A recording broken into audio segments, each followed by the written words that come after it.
साधारण इन्फेक्शन या वायरल बीमारी होने पर आप भी एंटीबायोटिक खा लेते हैं? अगर हाँ, तो सावधान हो जाइए, क्योंकि हर तरह के इन्फेक्शन पर एंटीबायोटिक काम नहीं करते, बल्कि शरीर को उल्टा नुकसान पहुंचा देते हैं। पब्लिक हेल्थ विशेषज्ञों का मानना है कि भारत में कई डॉक्टर्स भी बिना सोचे एंटीबायोटिक दवाइयां दे देते हैं। फॉर एग्जाम्पल, एंटीबायोटिक्स फ्लू या सामान्य सर्दी जैसी वायरल बीमारियों का इलाज नहीं कर सकते। अक्सर एंटीबायोटिक दवाई डेंगू और मलेरिया से ग्रसित रोगियों को दी जाती हैं। जिस धड़ल्ले से हम एंटीबायोटिक्स का इस्तेमाल कर रहे हैं, वो एक नया ड्रग रेजिस्टेंट सुपर बग पैदा कर रहा है। इसकी वजह से होने वाला संक्रमण कई मौतों का कारण बन रहा है। आप सोच रहे होंगे कि ये क्या चीज़ है। दरअसल सुपर बग्स बैक्टीरिया के स्ट्रेन यानी एक तरह के वेरिएंट होते हैं जो एंटीबायोटिक प्रतिरोधी होते हैं, यानी उन पर कई तरह की एंटीबायोटिक का कोई असर नहीं होता। मेडिकल जर्नल द लेंसेट के मुताबिक 2019 में इस तरह के रेजिस्टेंस से दुनिया भर में सीधे तौर पर 12,70,000 मौतें हुई।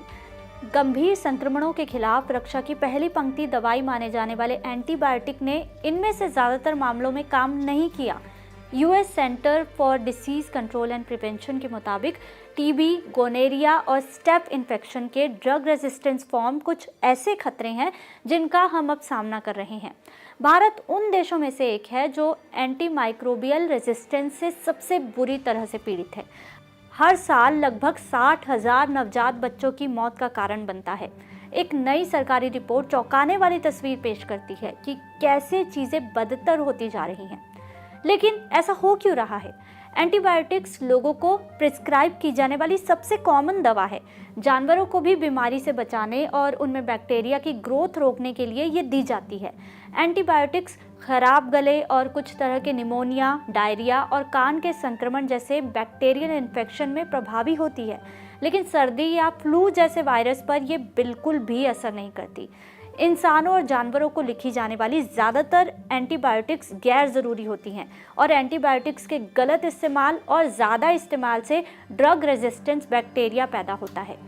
लेकिन क्या इस दिक्कत के लिए सिर्फ डॉक्टर जिम्मेदार हैं? वरिष्ठ डॉक्टर SP कालंत्री कहते हैं कि डॉक्टरों को पूरी तरह इसके लिए जिम्मेदार नहीं माना जा सकता। अस्पतालों में मरीजों की इतनी भीड़ होती है कि डॉक्टरों के पास इलाज के लिए समय कम पड़ जाता है। वन हेल्थ ट्रस्ट के डायरेक्टर रमनन लक्ष्मी नारायणन कहते हैं कि भारत के लिए ये गंभीर समस्या है, क्योंकि यहाँ इन्फेक्शन से होने वाली बीमारियाँ बहुत हैं, जिसके कारण बिना वजह एंटीबायोटिक खा ली जाती है। अब समझते हैं कि इसकी वजह क्या है।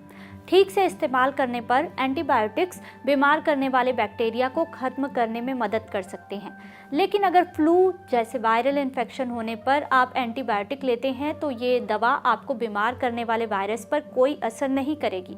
इसके बजाय ये आपके शरीर में मौजूद कई तरह के बैक्टीरिया को मार देगी, जिनमें कुछ अच्छे बैक्टीरिया भी शामिल हैं। अगर ज़रूरत ना होने पर ज़्यादा से ज़्यादा लोग एंटीबायोटिक्स लेते रहेंगे तो ड्रग रेजिस्टेंट बैक्टीरिया पनपते और फैलते रहेंगे। वो दूसरे बैक्टीरिया के साथ भी अपने ड्रग रेजिस्टेंस लक्षण शेयर कर सकते हैं। बैक्टीरिया और फंगल रोगों के विशेषज्ञ डॉक्टर डेनिस डिक्सन कहते हैं कि जिन बैक्टीरियल इन्फेक्शन का दशकों से इलाज हो रहा है, उन पर अब एंटीबायोटिक दवाएं असर नहीं कर रही। डॉक्टर्स का कहना है कि ड्रग रेजिस्टेंट बैक्टीरिया को रोकने का तरीका यही है कि एंटीबायोटिक्स सही तरीके से और ज़रूरत पड़ने पर ही ली जाएं।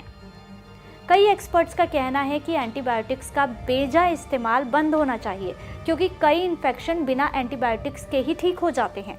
एंटीबायोटिक्स की ज़रूरत होने पर डॉक्टर्स आमतौर पर कई स्ट्रॉन्ग एंटीबायोटिक देने से पहले माइल्ड एंटीबायोटिक देते हैं, लेकिन वैसी नई एंटीबायोटिक ज़्यादा नुकसानदायक और पुरानी वाली से महंगी हो सकती है। धीरे धीरे बैक्टीरिया नई ड्रग के लिए भी प्रतिरोध बना लेगा।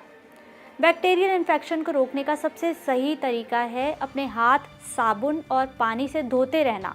अपना टॉवल और रेज़र जैसी निजी चीज़ें दूसरों से शेयर करने से बचना चाहिए और एंटीबायोटिक जैसे बताई जाए वैसे ही लें।